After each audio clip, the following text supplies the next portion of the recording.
Brad. Ay, ihok. Kasi kamot.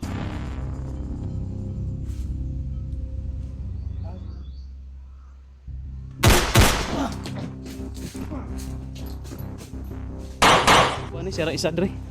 Nakulo sugatan to daghan kayo.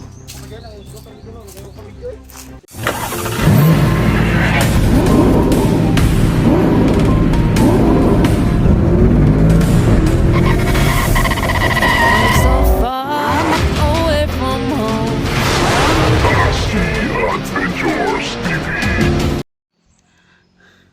So yun tol. Isa pa palang hapon po sa ating lahat tol.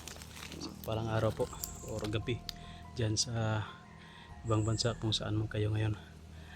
Masamang balita tol. Nagkahiwalay kami ni Ayan dahil na-ambush kami at sa kabilang gilid no ng pangpang siya tumalon, ako naman dito ako natakbo sa kabila tumalon kasi sobrang dami ng kalaban talaga nagpaputok sa amin at nagkahiwalay kami tol. Pero sinabihan ko yan tol, sinigawan ko yun na doon lang kami magkita sa kubo kung saan ako na naikulong tol nung nabihag ako. Yung sinabi ko sa last video namin na bundok, kaya sigurado ako doon na rin papunta si Ayan tol, kasi nakikita ko sa kanya na mas marami yung humabol sa akin kaysa kanya. Sigurado ako makakaligtas yun at hindi tayo mag-alala kasi kuan man yun, commander man yun. So intro mo tayo dito tol, pero malapit na tayo. Itong bundok na ito na yung doon na banda sa unahan. Diyan na yung kubo na sinasabi namin na babalikan namin at i-monitor namin para baka nandyan si tatay, matsimpuhan natin at natin tol, makuha natin ba, malunasan natin or magamot natin. Pahinga muna tayo saglit dito. Sa mga nag-alala no sa amin, ligtas po kami tol, wala pong nangyaring masama sa akin. Iwan ko lang doon kay Ayan, pero sana ligtas din si Ayan. Na yung cellphone ko na matay sa katatakbo natin, tamaan sa tumama sa damo. So yun tol, samahan nyo ako. Siguro mamaya na lang ako mag-on-cam no. Doon na lang mismo malapit sa kubo tol, para mapabilis yung pagdating natin doon at mamonitor natin agad yung kubo kung marami pa bang kalaban doon or baka nandoon si Commander Tatay o si Tatay Victor. O tara tol, samahan niyo ako. Yan tol, may na dumaan sa atin dito kaya tol, mga bandido nandyan bandaw, papunta sila doon dito kaya na dumaan tol. Diyan sila dumaan kanina, nagtagaw lang tayo, tsaka nandoon na sila bandaw sa kabilang bundok. Marami tol, nasa bilang ko siguro nasa mga mahigit 10, mga 16 to 18 kabuk. Parang galing sila doon sa taas tol, galing sila doon sa kubo. Nandoon na yung kubo, malapit na tayo tol, kaya nag-uncam na tayo dito. Kanina hindi lang ako nakapag-uncam tol nang dumaan yung mga kalaban.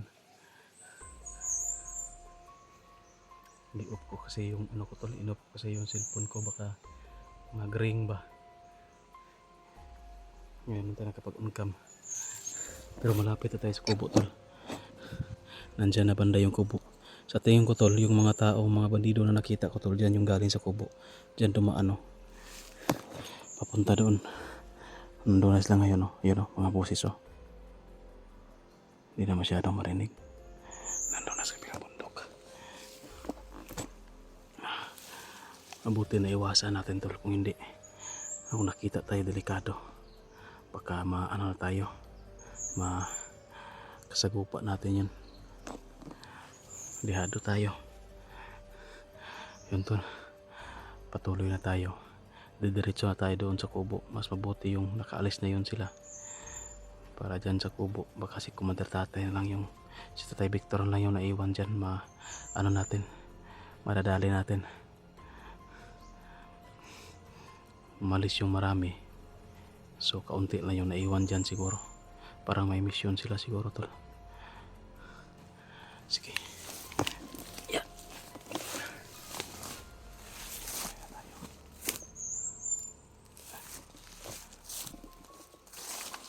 Sana tol nandyan na si si Ayan. Kasi dito yung location ng tagpuan namin tol. Sana nakarating na siya dito para maano na natin, kasama na natin ulit.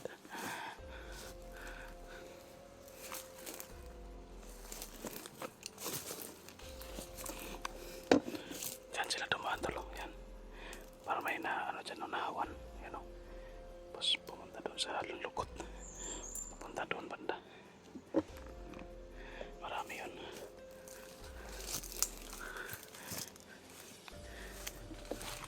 Andito na yung kubo tol. Yan.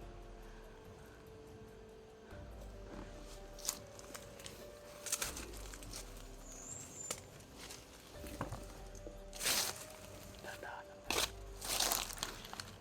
Itong kubo na ito tol. Dito ako nakakulong.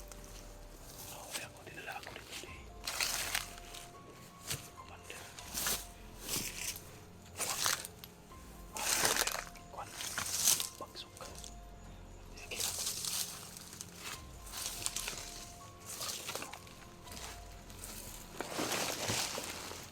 Kalaban.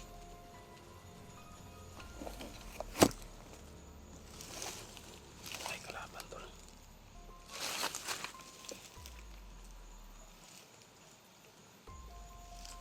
Ayun o.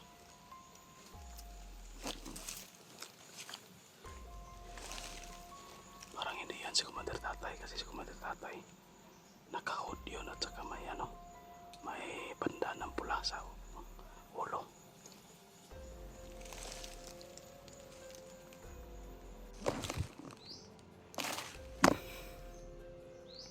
Hindi talaga yan si Commander Tatay tol.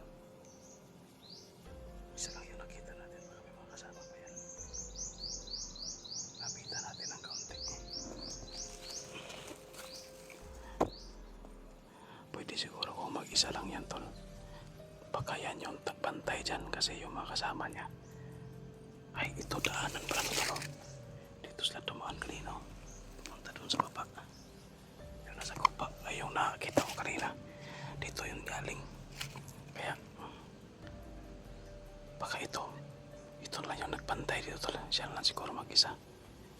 Ito yung tanongin natin kung pwede natin itong linlangin tol.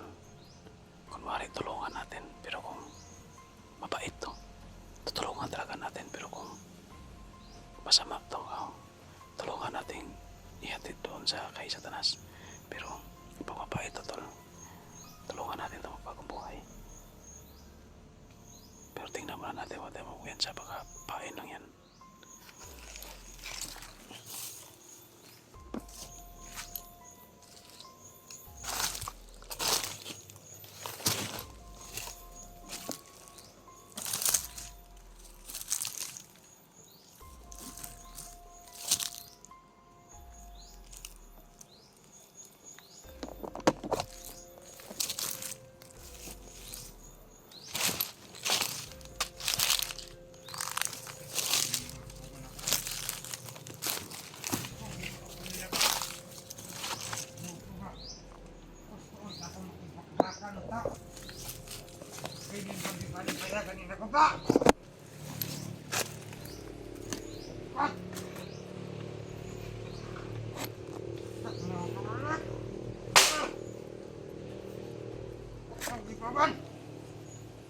Pantay man ako ni kaya kanina pating kuba. Kuba. Gusto akong ibakbakan ta. Para magamit mo na yung pasel. Gusto na ako pulos din ang gamit. Buka ko na. Siya lang mag-isa tol. Walang ibang kasama. Masal na nagkalaban ng niblager at masalan. Kausapin natin to. Tayo na ko. Kausapin natin tol. Alisin ko na yung mga kawan. Ay, rangan, tatapamamatay ko sila. Kung ilagay pa abot, hindi tatapamamatay sila talo. Ay, buot na itong mga kawan ay. Hindi pa dala. Ay!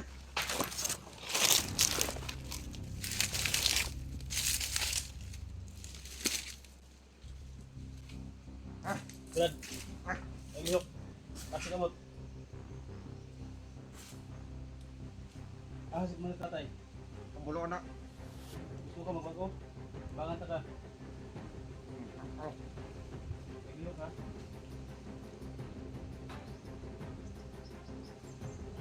Gusto ka magbago Brad? kamot. Bangan ta ka.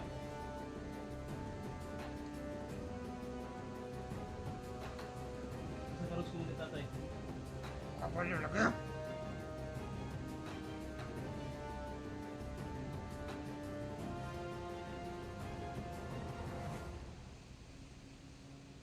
Si kauban mo dre. Okay, isa. Asa mo yung mga kauban? Ah, speaks bungtad. Asa mo ito padung tong sugatan ako diyan na dito. Correcto. Balik sila.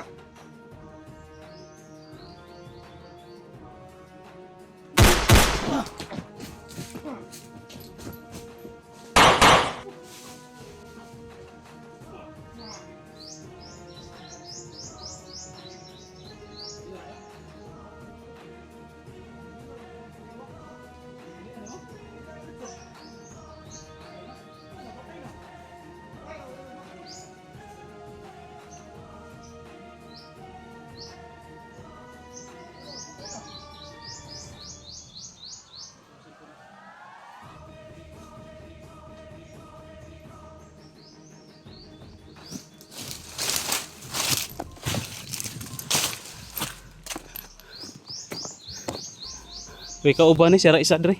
Ha? Nakuha na sugatan to, daghan kayo. Kabigyan ang sugatan dito no. Kaya ko kabigyo eh. Bigyan kayo ba? Yun tol, nadali to. Oh. Hindi ko binaril kasi para maka ano pa ba, baka magbagong buhay pa, mahabol pa natin. Ano minor mo kasi istorya god. Gaya mo na kayo siya magbago, dami siya gusto magbago. Daghan to na sugatan to, mga sobrang pulo ba. Mga 18 siguro ka po. Ako agad tawag na gano. Ang kuan niya, mga 20 siguro to kapin ko na sa Na po, meron din dumaan dyan. Oh. Saan Okay, kayo? ay. Saan kayo mapunta no? Aksyon ni kagakuan gano kay daghan kasi sila ba may gani kay nakakuan din Mabuti na ano, nakarating ka dito, ligtas ka. Ginahinar pa diyan ko. Adra kuan mo dara. Sa pikas mapog ka buntod pang ni ambak. Bakit doon ka tumalon sa kabila? Pabor mo kay ambakan to god. Ha? Pabor kay ambakan. Mapugay sa ko ano, pabor pag ambak sa pikas. Nagbita mo ambak, matagod-tagod matas bala. Ha, may gani kay misinggit ka kata magita. Ha, may aksyon may nagdukol ganina no. Still. So yun tol. Wala dito, wala si Commander Tata dito. Wala din akong presensya na kukuha sa kanya. O ito si Ayan na kuha natin na tagpuan natin tol. Mabuti na karating dito na ligtas. Salamat na lang tayo sa dami-dami ng umabol sa atin, nag-ambos, nakaligtas pa tayo. Kung hindi tayo nakatalon sa pangpang, Patay eh. patay ta. Tagod-tagod tas bala. Kita ta. Munti ka na kung matamaan ito, mabuti kuan, kurog og kamot, okay go. Wala yung lumasel. Obre, rogs buto. Pusil ko eh. Singgit mo to, singgit ba? Dekado ni ba nakapabuto biya ni. Basig. Umalik to yung kauban. Nara pa ba ito pikas buntod oh, kadungog to ba? Ano na lang?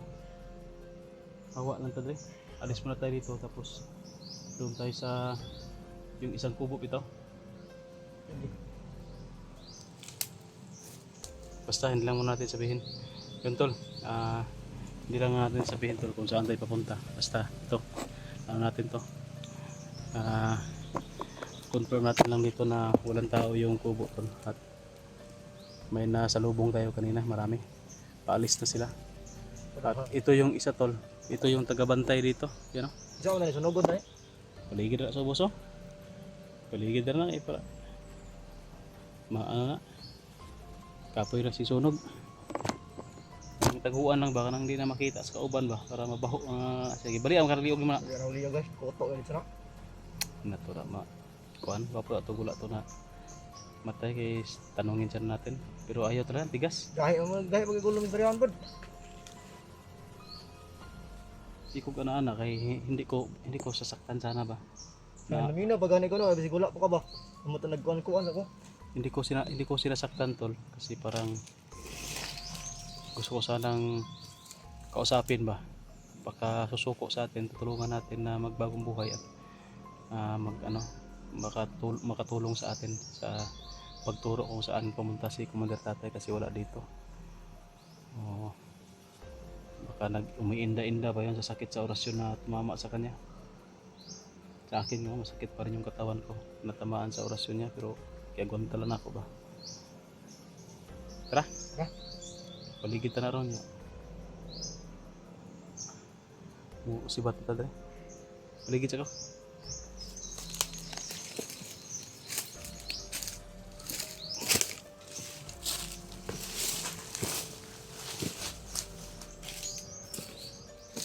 Ha?